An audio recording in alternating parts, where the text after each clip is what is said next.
बिस्मिल्लाहिर्रहमानिर्रहीम। अस्सलातु वस्सलामु अलैका या रसूलल्लाह। अस्सलामु अलैकुम वरहमतुल्लाहि वबरकातुहू।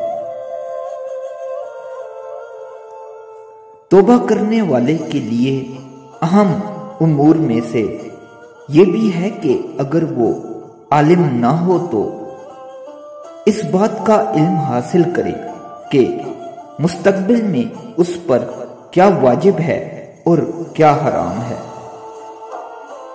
यहाँ तक कि उसके लिए इस्तिकामत मुमकिन हो।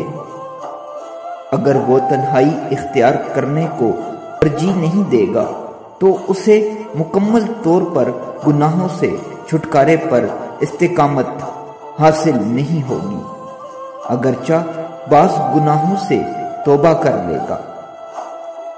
इसकी मिसाल उस शख्स की सी है जो चंद गुनाहों मसलन शराब नोशी, ज़ना और माल ग़स्ब करने से तौबा कर ले। ये मुकम्मल तौबा नहीं। बास लोग कहते हैं कि ये तौबा सही नहीं और बास कहते हैं ये तौबा सही है।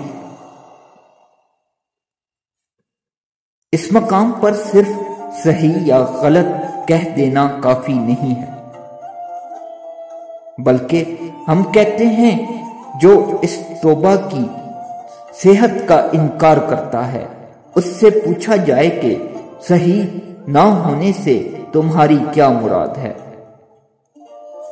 अगर तुम्हारी मुराद यह है कि बाज गुनाह छोड़ने से उसे कोई फायदा नहीं होता बल्कि ऐसी तौबा का होना ना होना बराबर है, तो तुम बहुत बड़ी गलती पर हो, क्योंकि हम जानते हैं कि गुनाहों का ज्यादा होना अजाब के ज्यादा होने का सबब बनता है और गुनाहों की कमी अजाब की कमी का बायस है।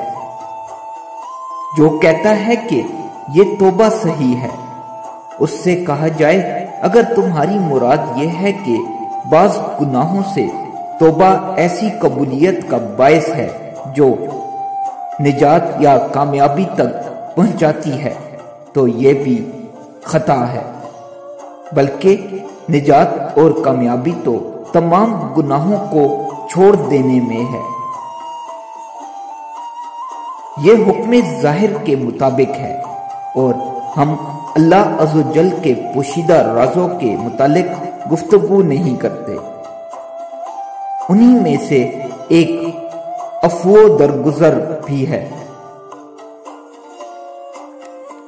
अगर कोई कहता है कि ये यानी बाज गुनाहों से तौबा सही नहीं और तौबा से मेरी मुराद नदामत है, और जो बास चोरी करने वाले पर चोरी की वजह से नहीं बल्कि इसलिए नादम होता है कि ये अल्लाह अज़्ज़वजल की नाफरमानी है, तो ये बात मुहाल है कि वो चोरी पर तो नादम हो लेकिन ज़ना पर शर्मिंदा ना हो।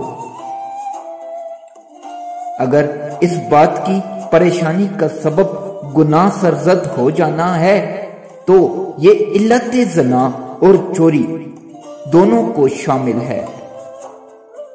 जिस आदमी को अपने बेटे का तलवार से कत्ल होना दुख देता है उसके लिए बेटे का छुरी से कत्ल होना भी दर्द अमेज होता है, क्योंकि उसकी परेशानी की वजह तो उसके प्यारे बेटे का चले जाना है, चाहे वो तलवार के जरिए हो या छुरी के जरिए।